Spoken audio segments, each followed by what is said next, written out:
એ તો હવે બધું જોવાનું રાખીએ છીએ. બાકી વર્ષો પહેલા જોતા હતા ને માતા પિતા નક્કી કરે એ ખરું.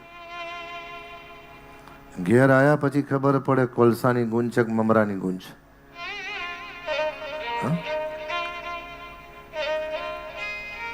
અને હવે તમે જુઓ ગમે તેટલું ગોતીને લાવીએ છે ને પછી સરવાળે તો મીંડું જ હોય છે.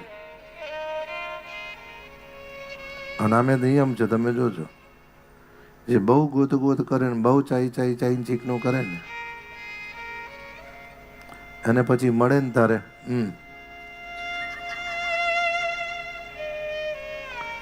અને જે ખરેખર પ્રેમથી સમર્પિત થઈને ભગવદ અનુગ્રહથી સ્વીકારે,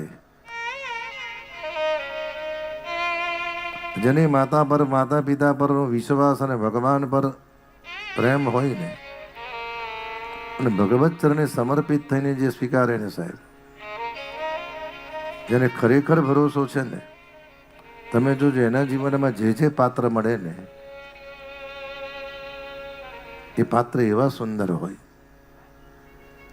એકબીજાને સમજીને સમર્પિત થઈને જીવન જીવનાર હોય.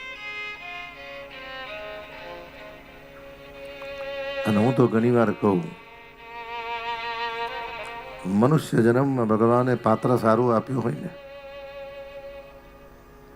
બાકી ઘણી વાર જોઈએ છે ને કે ભાઈમાં રામે ના હોય,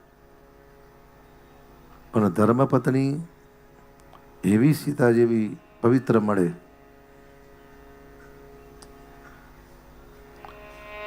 અને સમયે જ્યારે વ્યક્તિને કદર થતી નથી અને જીવનમાં ઘણી વાર કદર થાય છે ને ત્યારે બહુ મોડું થઈ જાય છે. કારણ કોઈક વાર જેને જ કહે ને, કારણ કે કોઈક વાર તમારે જેની જરૂર છે એને કઈક વાર એવો અહંકાર હોય છે કે મારે એની જરૂર નથી.